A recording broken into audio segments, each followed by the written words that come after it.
hal yang kita akan renungkan pada siang ini sesuai dengan amanah Gereja Metodis. Kita membuka kitab dari Lukas pasal 16 ayat 19 sampai 31. Lukas 16 ayat 19 sampai ke 31. Kalau kita sudah menemukannya, kita katakan amin.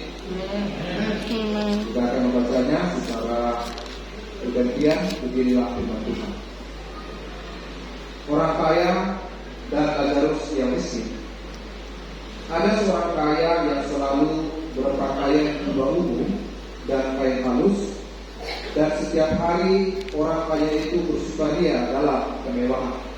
Dan ada seorang pengemis bernama Lazarus, badannya penuh dengan borok, berbaring dekat pintu rumah orang kaya itu, dan ingin menghilangkan laparnya. Dengan apa yang jatuh dari meja orang kaya itu, malahan anjing-anjing datang dan menjilat boroknya. Kemudian matilah orang miskin itu, dan dibawa oleh malaikat kemampuan Abraham. Orang kaya itu juga mati lalu dikubur, dan sementara orang kaya itu menderita sengsara di alam maut, ia memandang ke atas, dan dari jauh melihatnya Abraham dan Lazarus duduk di pangkuannya. Lalu ia berseru, katanya, Bapa Abraham, kasihanilah aku, suruhlah Lazarus supaya ia mencelupkan ujung jarinya ke dalam air dan menyembuhkan aku. Tetapi Abraham berkata, Anak, ingatlah bahwa engkau telah menerima segala yang baik sewaktu hidupmu, sedangkan Lazarus segala yang buruk. Sekarang Lazarus mendapat hiburan dan engkau sangat menderita. Selain daripada itu, di antara kami dan engkau terletak jurang yang tak terbagi.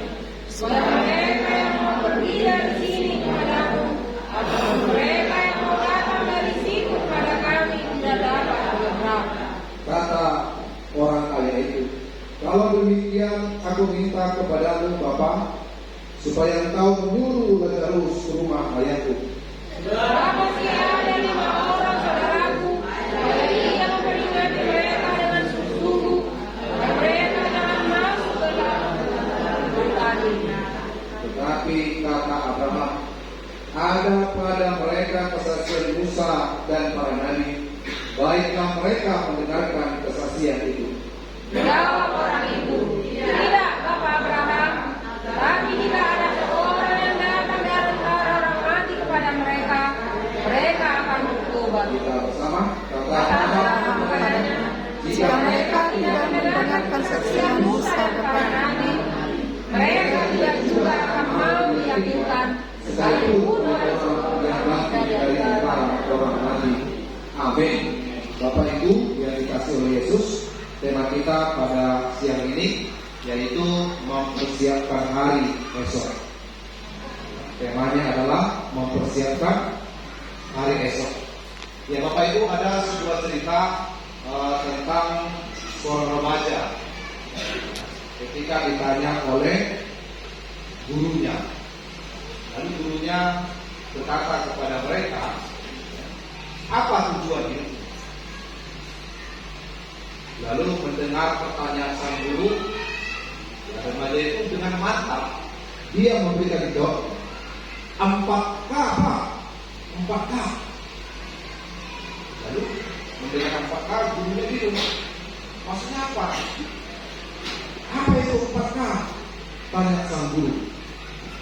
Lalu remaja ini memberikan jawabnya, dan dia katakan begini, ya tujuan hidup saya Pak adalah kuliah, kerja, kaya, dan kawin. Itulah yang dimaksud dengan 4K. Kuliah, kerja, kaya, kawin. Itulah tujuan dari hidup anak remaja itu. Lalu mendengar jawaban anak remaja itu, guru itu pun tersenyum. Lalu ia pun berkata kepadanya, tapi jangan lupa K yang kelima. Lalu mendengar itu, remaja itu begitu. Apa itu Pak? Kau yang terima? Ditanya siswa itu dengan antusias. Lalu sang guru pun memberi jawaban. Kuburan. Jadi kau yang terima adalah Kuburan. Maka muncullah kuburan band, ya, band kuburan. Ada nggak bandnya itu? Ada. Aku kenal nih, band itu namanya kuburan. Setiap tampil bukannya kayak tengkorak. Sehingga itu mendengar penjelasan dari remaja itu, dari guru tersebut, remaja itu pun terkejut, lalu dia diam seribu bahasa. Ia tidak tahu hendak berkata apa, karena ia memang tidak siap untuk K yang kelima. Maka dari itu Bapak Ibu, banyak orang yang siap untuk 4K, tetapi lupa adanya K yang kelima. Mereka lupa adanya kuburan. Ketika mereka sadar, seringkali sudahlah terlambat. Hal seperti itulah yang terjadi pada orang kaya yang diceritakan oleh Yesus dalam Lukas 16 ayat 19 sampai 31 ini. Dia menjadi sadar justru ketika jasadnya sudah berada di liang kubur. Dia lupa mempersiapkan hari esok, yaitu saat kematian itu datang. Maka itu Bapak Ibu, kisah orang kaya dan Lazarus yang miskin, sebenarnya ini mengajarkan bahwa mempersiapkan diri untuk menghadapi kematian adalah pada waktu hidup, bukan sesudah kematian itu datang. Pada waktu hiduplah orang kaya itu yang tidak disebut namanya benar-benar harus mempersiapkan hari esoknya. Dan Alkitab mengatakan kalau semasa hidupnya orang kaya ini, ia adalah orang yang hidup mewah dan juga senang. Itu yang ditulis pada ayat yang ke-19. Ada seorang kaya yang selalu berpakaian jubah ungu dan kain halus. Artinya kalau warna ungu itu memang lambang dari kebesaran, lambang dari kekayaan ataupun kemewahan. Maka itulah kalau dalam tradisi GMI, kalau besok itu kan memang bajunya adalah warna ungu dan jubahnya memang warna ungu. Jadi kalau ada misalnya pendeta gereja Metodis belum jadi bisop, masih jadi pendeta, sudah pakai baju ungu, maka akan ada presetan yang mengatakan jangan berdekat-dekat itu. Kenapa? Itu bisa swasta. Belum saatnya jadi bisop sudah pakai baju ungu. Padahal kesepakatannya yang namanya pendeta, kami hanya boleh pakai dua warna, hitam dan biru langit. Jangan ungu. Tunggu kau besok pakai baju ungu. Apalagi kau pakai jubah ungu. Kami hanya dibolehkan, kesepakatannya adalah pakai jubah hitam. Jadi kalau ada yang sudah pakai baju ungu pendeta, itu gak sabar lagi jadi besok. Buru-buru jadi besok, padahal gak tahu terpilih gak dia nanti, ya, di kompersawinnya. Ungu itu adalah lambang dari, ya, kemewahan dan juga kebesaran. Maka itulah ungu ini kan pernah ngetren beberapa tahun yang lalu. Ibu-ibu warna ungu, sepatunya ungu, lipstiknya ungu. Dan ini memang cantik warna ungu. Dan juga kain halus. Waktu ini sepeda motornya ini adalah seragam Natal pendeta guru di Selapan. Kalau nggak salah ini 4 tahun lagi. Lalu disepakati, kita serahkanlah jas, balik. Yang ini motifnya ya kain ini sekian, yang ini sekian. Mana yang paling kurang? Yang ini lah sekian. Tapi kainnya kasar, nggak apa-apa lah. Yang satu uang, yang kainnya halus ya sambutkan kayaknya. Sepakatlah. Tapi gatal itu nggak apa-apa lah, yang lebih murah. Gitu. Jadi memang jas yang ini kainnya kasar, ya. Gatal bukan halus karena memang harganya murah. Yang namanya kain halus itu adalah mahal dan berkualitas. Dan itu yang dikatakan kalau orang kaya itu, ya, tanda dia kaya karena ia selalu dikatakan selalu berpakaian jubah ungu dan kain halus. Dan setiap hari ia bersukaria dalam kemewahan. Tetapi apa yang dituliskan oleh Alkitab tentang Lazarus? Sedang Lazarus hidup miskin dan juga menderita.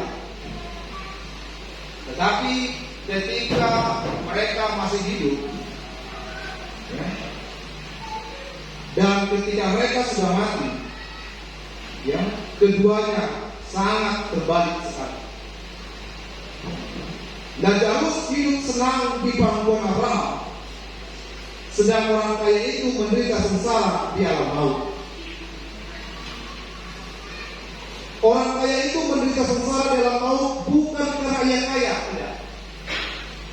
Sekali lagi Bapak Ibu, kita bukan mau mengatakan tidak boleh kaya atau menolak kekayaan, tidak. Tidak ada rumus yang pasti yang mengatakan setiap orang kaya masuk neraka, setiap orang miskin masuk surga. Tidak ada rumus seperti itu. Jadi ketika orang kaya ini sengsara di alam maut bukan karena kekayaannya. Tidak semua orang kaya harus menderita setelah kematiannya. Tokoh-tokoh Alkitab banyak orang kaya, tetapi tidak menderita di alam baka. Ambillah contoh seperti Abraham. Adalah seorang kaya yang semasa hidupnya di dunia, tetapi dia hidup senang di alam baka. Senang di bumi, senang di surga. Itu Abraham. Atau misalnya Ayub dan juga Daud. Alkitab mengatakan kalau Ayub adalah orang terkaya, ya, orang konglomerat di daerah timur pada masa itu. Dia kaya di bumi, tetapi tidak menderita di alam baka. Sebaliknya, Lazarus hidup senang di Firdaus, itu juga bukan karena ia miskin. Banyak Bapak Ibu orang yang miskin menderita di alam maut. Jadi jangan sampai seperti itu. Sudah yang miskin di bumi menderita pula di alam baka. Pahit, ya. Apalagi yang mau. Tidak semata-mata Bapak Ibu miskin lalu Bapak Ibu masuk surga, ya. Jangan. Tapi jangan sampai kita sudah susah di dunia ini menderita pula di alam baka. Maka Bapak Ibu yang malas-malas bertobat, kan begitu. Jangan. Nanti aku maksudnya itu kenapa? Karena aku sudah menderita di bumi. Jangan ada kepastian seperti itu. Kalau bisa, usahakanlah. Kalau kita sudah menderita di dunia ini, jangan lagi menderita di alam baka. Karena Karena kalau kita hidup dari sesuatu, masih lebih panjangnya kehidupan kita setelah kematian. Kita bilanglah menurut Mazmur usia kita di dunia ini 80 tahun, itu menurut Mazmur. Tetapi ketika kematian nanti tiba, ketika kita masuk ke alam baka dalam penderitaan, maka Wahyu pernah mengatakan bahwa kita akan menderita selama-lamanya. Artinya tidak ada batas umur, batas tahun, berapa tahun kita akan diyakini dan berapa tahun kita menderita, tidak ada. Jadi hidup yang singkat ini hidup yang sekali ini, hidup yang sementara ini, manfaatkan. Jangan sama seperti orang kaya. Maka sudah Bapak Ibu, inti masalahnya tentang orang kaya dan Lazarus miskin ini adalah orang kaya ini tidak mempersiapkan diri menghadapi hari esoknya. Sedangkan Lazarus mempersiapkannya dengan baik. Meskipun miskin dan menderita, Lazarus tetap percaya dan hidup berkenan kepada Allah. Jadi jangan seperti cerita di beberapa tempat, ya, ketika kunjungan misalnya, lalu dia katakan, gimana lah mau bangkit ini aman. Setiap yang dikerjakan dengan tanganku, Tuhan tidak pernah memberkati. Ini kok dari Tuhan yang kita minta. Jadi ketika karena tahunya kita dia tidak rajin ibadah, bukan rajin yang berdoa, ya. Kayak betul saja itu sudah dia, apalagi saya mau tanya pada kita, apalagi mau saya tanya dia berkuasa. Jadi jangan sudah susah ini, menderita pula dia lapar. Maka tentu Bapak Ibu yang dikasih Yesus, kisah ini juga mengajarkan bahwa melakukan yang baik kepada sesama untuk memuliakan Tuhan adalah waktu kita hidup, bukan sesudah kita mati. Orang kaya itu bisa melakukan hal yang baik semasa hidupnya sebenarnya, tetapi ia tidak mau melakukannya. Diceritakan tadi ketika orang kaya itu makan, lalu Lazarus duduk di pintu gerbangnya. Memang orang kaya itu tidak menghina Lazarus. Lalu orang kaya itu juga tidak mengusir Lazarus. Dia tetapnya membiarkan Lazarus itu duduk di depan pintunya sambil dia makan. Artinya bahwa orang kaya ini sebenarnya mampu memberi Lazarus ini makan, tetapi ia tidak mau melakukannya. Ia memiliki harta yang melimpah untuk dipakai memuliakan Allah, tetapi ia melupakannya. Ia punya kesempatan untuk menolong orang yang lemah dan berkekurangan, tetapi dia tidak menggunakan kesempatan itu. Ia hanya hidup bersenang-senang dan melupakan tugas dan tanggung jawabnya. Hatinya tidak bergerak ketika melihat Lazarus miskin mengambil remah-remah makanan di bawah kolong mejanya. Padahal untuk berbagi makanan sebenarnya orang kaya itu bisa. Dan yang pasti orang kaya ini tidak akan berkekurangan ketika dia membagi makanannya, karena Lazarus memang ada di depan mata orang kaya itu. Tetapi hatinya tidak bergerak ketika melihat Lazarus miskin itu, ya, justru mengutip. Kalau tulang daging yang jatuh, diambil saja. Kalau sambalnya yang enak itu jatuh, diambil saja. Ia sampai hati melihat anjingnya menjelati borok-boroknya Lazarus tanpa berbuat sesuatu untuk menolong. Lalu ketika keduanya tiba ajalnya,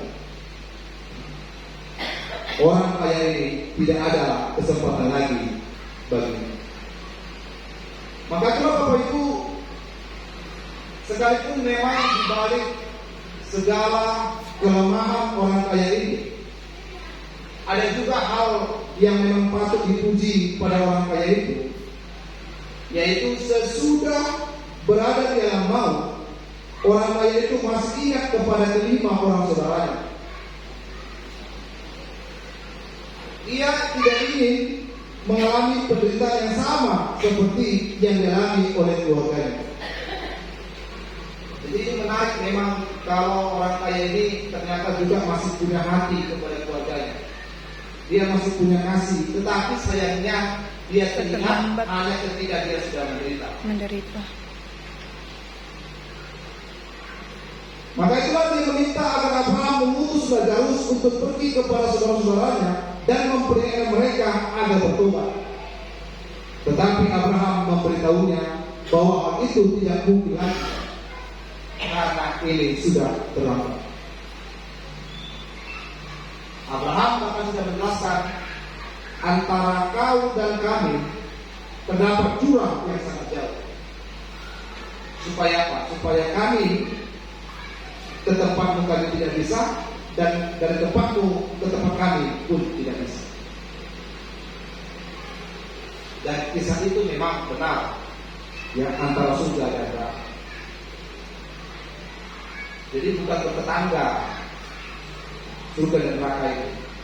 Kalau kira-kira pas di neraka, Ke surga. dari yang ini, ya. Lalu kalau kira-kira bosan di surga, main-mainnya ke neraka, enggak. Ya bisa suka-suka kita nyebrang sana, nyebrang sini. Tidak nggak boleh begitu suka-suka kan, suka sana, suka sini. Kalau neraka surga nggak bisa. Nggak ada jembatan yang mau dipasang untuk itu. Maka tentu Bapak Ibu, kisah ini mengajarkan bahwa memberitakan Injil dan percaya kepada Injil itu adalah pada waktu hidup, bukan sesudah mati. Memberitakan kebenaran akan orang lain bertobat adalah pada saat kita masih hidup. Orang mati tidak bisa lagi memberitakan. Dan demikian juga orang yang sudah mati tidak lagi memiliki kesempatan untuk bertobat dan diselamatkan. Maka itu adalah iman Kristiani. Tidak ada istilah yang disebut dengan reinkarnasi dalam pemahaman dan kepercayaan agama Hindu. Jadi kalau dalam pemahaman agama Hindu, reinkarnasi kalau kita secara manusia mati, kita bisa saja jadi hewan, gitu.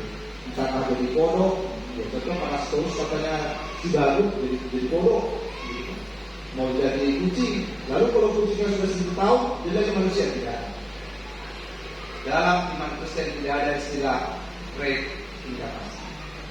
Tidak ada kehidupan ini, lalu ada kehidupan lain dengan hal hidup, lalu jadi manusia lagi. Maka itulah selagi nafas masih dikandung badan, beritakanlah kabar baik kepada orang-orang, kepada saudara-saudara yang kita kasihi. Sewaktu masih memiliki hidup, bertobatlah dan terimalah anugerah keselamatan yang Tuhan sediakan, dan ini jangan menunda-nunda. Amin. Jadi kalau Bapak Ibu sudah punya rencana untuk beribadah, jangan menunda-nunda. Kalau Bapak Ibu sudah punya rencana ingin membaca Alkitab dan menyelesaikannya selama 1 tahun, jangan menunda-nunda. Kalau Bapak Ibu ingin berpuasa sekali seminggu setiap hari Kamis, jangan menunda-nunda. Karena itu masih bisa kita lakukan selagi kita masih hidup. Kalau sudah mati, nggak ada istilah lagi katakan, Tuhan, kasih kesempatan dong. Dan ada kesempatan lain. Maka itulah mempersiapkan diri untuk hari esok adalah sekarang, bukan nanti. Kisah orang kaya dan Lazarus ini mengajarkan 3 hal penting yang berkenaan dengan hal itu. Yang pertama adalah persiapan untuk kematian adalah waktu hidup dan bukan sesudah kematian itu datang. Yang kedua, melakukan yang baik kepada sesama untuk memuliakan Tuhan adalah waktu hidup dan juga bukan sesudah mati.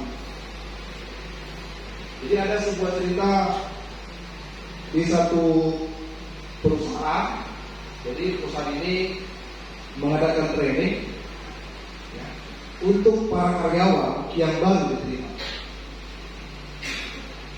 Karena yang mengikuti training itu banyak, maka akhirnya mereka dibagi dalam beberapa kelas. Sebelum training dimulai ada pengumuman bahwa selama mereka mengikuti harus membawa nasi bungkus untuk makan siang, karena perusahaan tidak mempersiapkan makan siang kepada mereka. Dan saat itu pun para training itu tidak ada kesempatan untuk mereka keluar jajan agar membeli makan siang mereka. Lalu karena instruksi dari perusahaan, para karyawan itu pun akhirnya mentaatinya. Mereka menyiapkan makan mereka masing-masing dengan membawa nasi bungkus. Ya, tentu saja kalau saya peserta training, saya akan siapkan nasi bungkus saya dari rumah. Tentu saja kan dengan lauk-lauk yang mereka bawa itu kan bisa beragam. Ada yang dengan telur, ada yang dengan ikan, ada yang dengan daging ayam dan sosis dan lain-lain. Lalu ketika saat mereka makan siang, instruktur meminta supaya masing-masing peserta itu membawakan bekal makanan. Tetapi mereka tidak boleh langsung membuka dan menikmati makan siang yang mereka bawa sendiri. Lalu akhirnya bekal makanan yang mereka bawa ini harus dikumpulkan ke sebuah wadah besar, dan instruktur itu mengatakan akan memberikan makanan itu ke kelas sebelah. Sementara kelas yang satu juga dapat bungkusan makan dari kelas yang lain. Jadi kelas A dan kelas B ya, barter makanan. Lalu mendengar instruksi itu, mereka pun kaget. Mereka tidak menyangka bahwa bekalnya akan diberikan ke orang lain dan mereka mendapat bekal milik orang lain. Memang dari pengalaman itu ada yang senang. Ya, waktu itu kebetulan dia bawa nasi bungkus, menunya tidak pada enak, sederhana. Tapi karena instruksi itu dia dapat makanan yang lebih enak. Wah, semangat dia. Tapi ada juga orang, wah ini nanti menunggu di mana ini. Dibawa. Tapi ketika barter, wah dari kelas sebelah dia dapat makanan yang lebih sederhana. Maka itu banyak orang yang kecewa karena dapat makanan yang sederhana dan yang tidak sesuai dengan harapan. Lalu tiba hari kedua, mereka mendapat instruksi untuk membawa nasi bungkus lagi. Namun karena pegawai itu mempunyai pikiran, dalam juga nanti aku bawa makanan pun bukannya untuk aku. Akhirnya dia persiapkanlah makanan itu dengan sederhana sekali. Mereka siapkan makanan-makanan seperti itu. Dan ketika saat makan siang tiba, akhirnya kembali instrukturnya mengatakan begini, sekarang tiba makan siang, maka kepada saudara-saudari silakan mengambil bekalnya masing-masing. Hanya saja sekarang ini bekal apa yang saudara bawa, makan dan nikmati. Mendengar itu akhirnya para peserta itu senyum. Jadi masuk pertolongan. Oleh Roma digoreng nata, oleh Tito Kejebak. kiranya kenapa dari awak semalam bawa daging ayam, dapatnya tempe. Sekarang mau setel tempe, awak pikir dapat daging ayam, ternyata tidak tempe juga yang dia. Maka itulah Bapak Ibu berdasarkan kisah tadi, bukankah kita juga mau belajar bahwa ketika untuk diri sendiri, orang akan berusaha mendapatkan yang terbaik. Sebaliknya, kalau untuk orang lain, tidak mudah kita untuk berbagi. Bahkan ada pernah saya dengar foto orang begini, selamatkan diri sendiri. Bahaya. Bahaya. Ada foto ini. selamatkan diri sendiri. Apalagi kalau sudah berhubungan dengan konsumsi. Kita berharap kalau Natal tahun ini di BNI Bedenduri jangan lagi begitu.